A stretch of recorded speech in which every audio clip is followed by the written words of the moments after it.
दोस्तों, सबसे पहले सब्सक्राइब करें, नोटिफिकेशन बेल दबाएं और सबसे पहले वाली ऑप्शन ऑल करें, जिससे हमारी आने वाली नई वीडियो की नोटिफिकेशन आपको फ़ौरन मिल जाए। जय श्री राम भक्तों। दोस्तों, यह कथा बहुत ही सुंदर है, बहुत ही अच्छी है।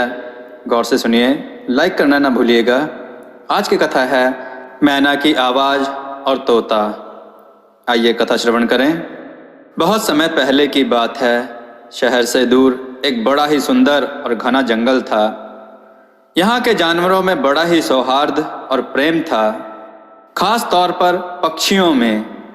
वह जंगल में आने वाले शिकारियों से जानवरों को पहले ही सावधान कर देते थे।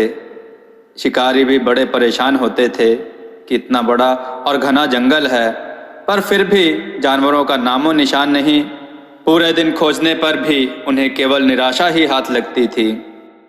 एक तोता और मैना इस वन की जान थे। जंगल में यह जोड़ा सभी के लिए चर्चा का विषय था। सभी जानवर उनकी प्रशंसा करते और दोनों के प्रेम को देख हर्ष भी करते। सचमुच दोनों में अपार प्रेम था। अधिक समय तक दोनों अलग भी नहीं रहते थे। कोई कहीं भी जाता तो एक दूसरे को बताकर जाता और रात होने से पहले ही अपने स्थान पर लौट आता। एक दिन जब रात होने पर भी तोता वापस नहीं आया तो मैना को चिंता होने लगी कि अब तक तो तोता रोज वापस आ जाता है, पता नहीं क्या बात है, शायद आज लंबा निकल गया। तभी अचानक दूर से 8-10 पक्षी उड़ते हुए आते हैं और उसके पास आकर पेड़ पर बैठ जाते हैं। उनको एक साथ आया देख मैना परेशान हो जाती है और पूछती है, क्या बात है, तुम सब एक साथ कैसे आए हो? उनमें से कबूतर बड़ी हिम्मत करते हुए कहता है कि एक बुरी खबर है। तोता हम सबको बचाते हुए बहेलिए के हाथों पकड़ा गया। शाम को जंगल के बाहर एक जगह हमने कुछ दाना और दूसरी खाने की चीजें पड़ी देखी तो तोते ने कहा कि पहले मैं खाकर देखूंगा, सब ठीक है तब तुम सब खाना। उसके बाद जैसे ही तोते ने कुछ खाया वह तुरंत बेहोश हो गया। वहीं झाड़ियों में बहेलिया छुपा था, वह झट से उसको पिंजरे में डालकर ले गया। इतना सुनते ही मैना की आंखों से मोटे मोटे आंसू निकलते हैं। सब समझाते हैं, संयम से काम लो, जो हुआ भगवान की इच्छा थी। हो सकता है कि हमारा तोता छूटकर वापस आ जाए। पर मैना रोती रहती है। सब उसको समझाते हुए अपने अपने स्थान पर चले जाते हैं। रात भर वह रोती रहती है। सुबह होने पर मैना अपने तोते की तलाश में निकल जाती है और पूरे दिन वह भूखी प्यासी शहर में लोगों के मकानों में झांक झांक कर देखती है कि कहीं उसका तोता नजर आ जाए। लेकिन थक हार कर रात को वह वापस लौट आती है। दूसरे दिन भी वह पागलों की भांति तोते की तलाश करती है, पर निराशा ही उसके हाथ लगती है। रात को वह अपने स्थान पर आकर बहुत रोती है और रोते रोते सो जाती है। उसके इस हालत को देख जंगल के दूसरे जानवर भी बहुत परेशान होते हैं। दूसरे पक्षी उसके पास आकर कहते हैं, तुम खुद को अकेला मत समझना, हम सब तुम्हारे साथ हैं। हम भी तोते को तलाश कर रहे हैं। जैसे ही उसका कुछ पता चलेगा हम तुम्हें बताएंगे। तोते को तलाश करते हुए 4 दिन बीत जाते हैं, लेकिन उसका कुछ पता नहीं चलता। उसके गम में मैना का बुरा हाल हो जाता है। रात को कबूतर आता है और मैना से कहता है कि कल शुक्रवार है। शहर में एक स्थान पर पक्षियों को बेचा और खरीदा जाता है। कल सुबह हम तुम वहां चलते हैं, हो सकता है बहेलिया उसको बेचने वहां लाए। कबूतर की बात सुन मैना को उम्मीद जागती है और वह उसकी बात से सहमत हो सुबह के लिए हाँ कर देती है और रात भर सुबह होने की प्रतीक्षा करती है। दिन निकलते ही वह कबूतर के ठिकाने पर पहुंच उसे जगा देती है। कबूतर कहता है, 11 बजे के बाद बाजार लगता है और लोग आते हैं। अभी तो सूरज भी नहीं निकला, अभी जाने से कोई फायदा नहीं है। तुम जाओ, मैं थोड़ी देर बाद खुद तुम्हारे पास आता हूं। लेकिन मैना की बेचैनी का कबूतर को अंदाजा नहीं था। मैना जाकर अपने स्थान पर बैठ जाती है और कबूतर की राह ताकने लगती है। 10 बजे के बाद मैना फिर कबूतर के स्थान पर पहुंच जाती है और कहती है, 1 घंटा पहुंचने में भी तो लगेगा, चलो कबूतर भाई। कबूतर उसकी बेचैनी को समझ जाता है और साथ चल देता है। 15-20 मिनट में ही दोनों उस बाजार में पहुंच जाते हैं जहां पक्षियों को बेचा और खरीदा जाता है, लेकिन अभी वहां कोई नहीं आया था। दोनों दूर एक सुरक्षित स्थान पर बैठ जाते हैं जहां से उनको सब नजर आए पर उन्हें कोई ना देख सके। कुछ देर बाद लोग आना शुरू हो जाते हैं। तरह तरह के रंग बिरंगे पक्षी उनके पिंजरे में होते हैं। दोनों बड़ी बेचैनी से देखने लगते हैं कि उनका तोता कहीं नजर आ जाए। प्रतीक्षा करते करते 2 बज जाते हैं पर तोते का कुछ अता पता नहीं था। मैना कबूतर से कहती है, कहीं तोते को बहेलिये ने पहले ही तो नहीं किसी को बेच दिया और वह यहाँ ना आए। कबूतर के पास उसकी बात का कोई जवाब नहीं था। तभी दूर एक पिंजरे में तोते को आता देख दोनों खुशी में पर फड़फड़ाने लगते हैं। बहेलिया बीड़ी मुंह में लगाए हंसता हुआ पिंजरे में तोते को लिए एक तरफ आकर खड़ा हो जाता है। दूसरे पक्षियों की भांति उसकी भी बोली लगती रहती है। कोई 100 रुपए, कोई 150 रुपए कहता है, पर बहेलिया तोते के 200 रुपए मांगता है।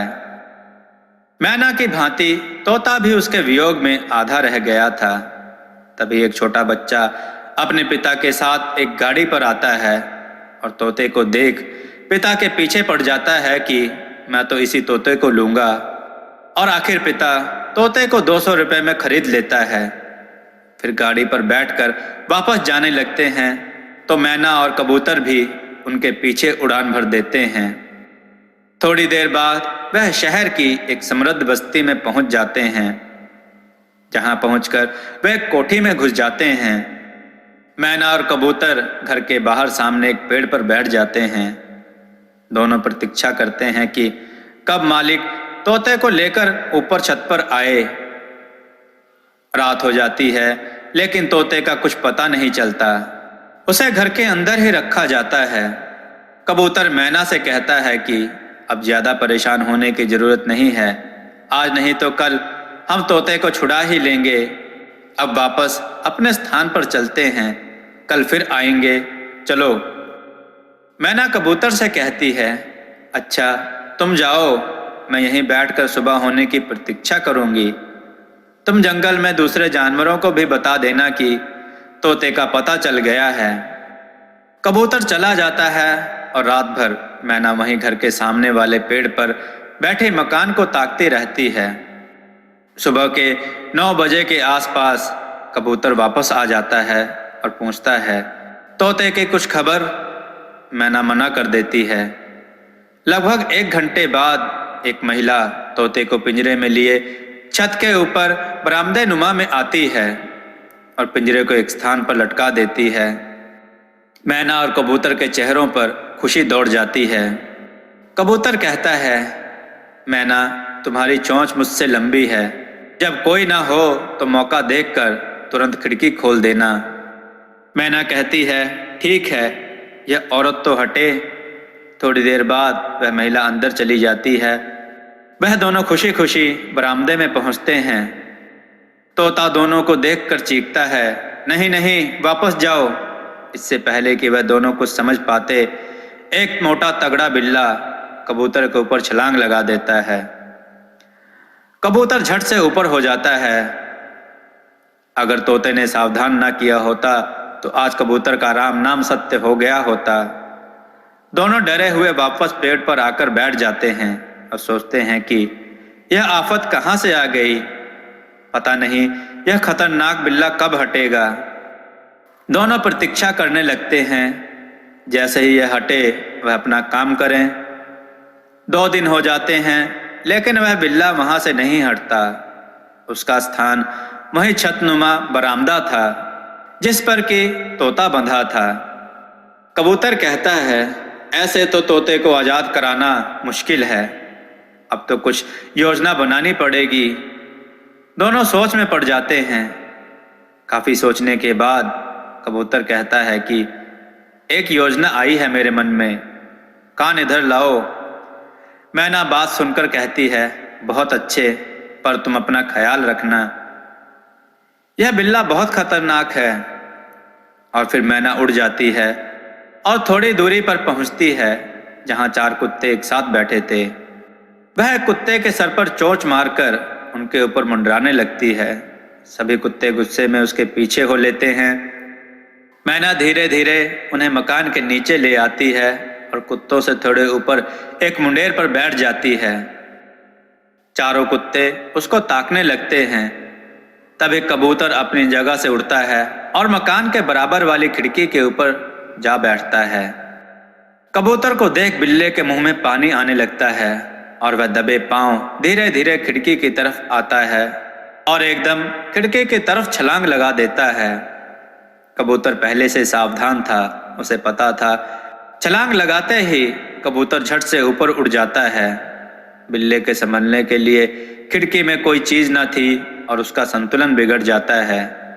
वह धम से नीचे जा गिरता है जहां चारों कुत्ते पहले ही दावत के इंतजार में खड़े थे। मैना की जगह इतना अच्छा शिकार पाकर वह फूले नहीं समा रहे थे और बिल्ले को घेर कर वह झट से पकड़ लेते हैं और खींचते हुए उसे वहां से ले जाते हैं। मैना और कबूतर भी तुरंत तोते के पास पहुंच जाते हैं और मैना अपनी चोंच से पिंजरे का दरवाजा खोल देती है। तोता तेजी से पिंजरे से बाहर आ जाता है और तीनों फुर्र से आकाश की ओर उड़ जाते हैं और अपने ठिकाने की तरफ चल देते हैं। मैना कबूतर की मदद के लिए उसका धन्यवाद करती है। इधर थोड़ी देर बाद महिला जब अपने बच्चे के साथ खिड़की में आती है तो वहां ना तोता होता है और ना उसका प्यारा बिल्ला। वह सोच में पड़ जाती है कि दोनों कैसे और कहां गायब हो गए। थोड़ी देर बाद पूरे जंगल में तोते के आजाद होने की खबर आग की तरह फैल चुकी थी। चारों ओर जंगल में जश्न का माहौल था। सभी मैना और कबूतर की सूझबूझ और होशियारी की दाद देते हुए उन्हें मुबारकबाद दे रहे थे। दोस्तों, आपको यह कथा कैसी लगी? अपने विचार और सुझाव कमेंट में जरूर दें। हमारी कथाओं को लाइक करें, हमारे चैनल को सब्सक्राइब करना ना भूलें, हमारी कथाओं को शेयर जरूर करें जिससे लोगों को अच्छा ज्ञान प्राप्त हो। जय श्री राम भक्तों।